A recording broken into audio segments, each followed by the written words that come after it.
Now we're going to talk about how do we actually teach grammar, which English teachers probably won't do, or English speaking teachers probably won't do. I probably want my Argentinian teachers to do that because they need to do it in Spanish.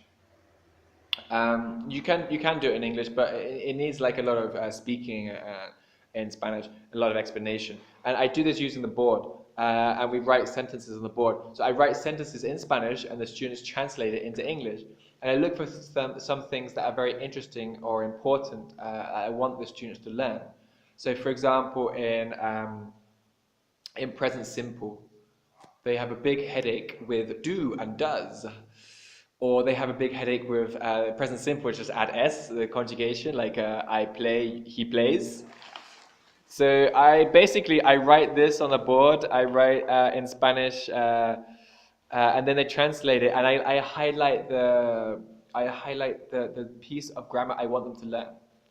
So the great thing about this activity is that they're translating a whole sentence, not just one word, which the book makes you just do one word, which is incredibly slow. And so the good thing about this activity is that they translate a whole sentence. So I write something like,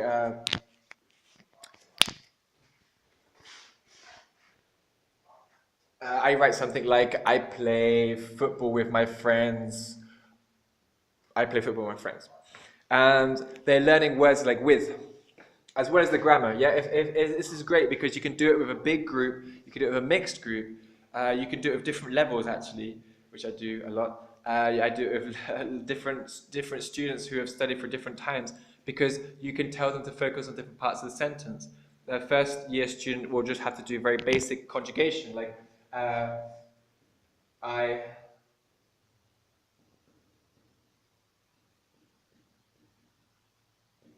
I play football. Yo juego fútbol. And I want them to write that directly in English, no Spanish. There's no point writing it in Spanish. Just write it directly in English, please, or translation. And they will make errors, and the idea is to teach them to make errors because you must make errors to learn. Every time you make an error, you learn something. It's like when you learn to ride a bicycle. The first time you rode your bicycle, you fell off. And then the next day you did the same thing. You got on and you fell off again. And that's how you learn things, with errors. And when you said to your father, your mother, hey, mom, dad, I want to ride a bicycle, they didn't say, oh, son, come and look at my book about bicycles, and then you're going to study this book about bicycles for all day, and then if tomorrow there's an exam in the test, there's a test about the book about bicycles, and if you pass the test, you can touch a bicycle. They didn't say that. They just said, here's a bike, let's do it. I buy you one. It costs how much? It doesn't matter. You have to ride a bicycle.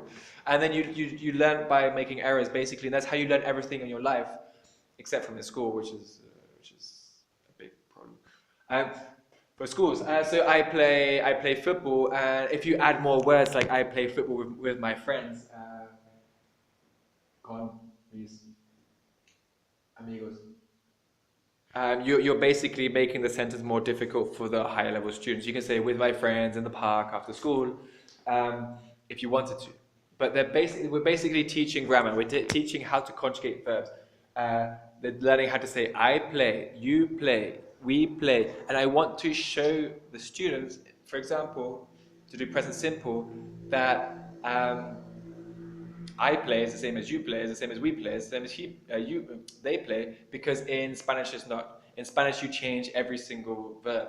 You conjugate every single verb, which is very, very complicated. And I want to show the students how simple English is. And they say, why don't you change it, or whatever. And then once they get that, we do he plays. So after you do like the four examples, we're going to do el juega.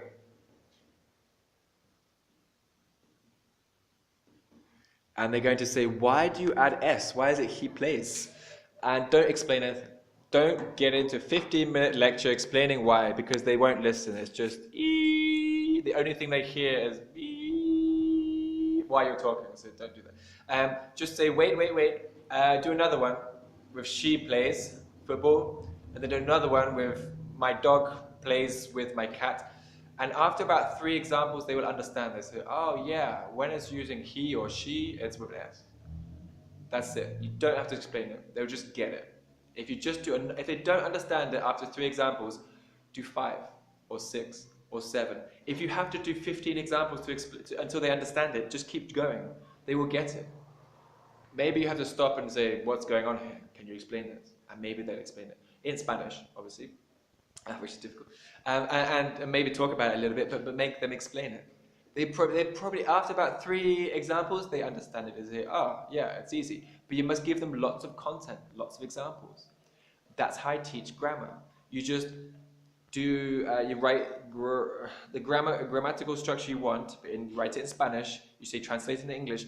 When you do a new piece of grammar or vocabulary they've never seen before, they say, I don't know how to do this. And you say, okay, wait, because in a second I'm going to write the correct answer, and then you learn how to say this word, and then you learn how to do the grammar. And then they get it really quick. That's it. That's the grammar.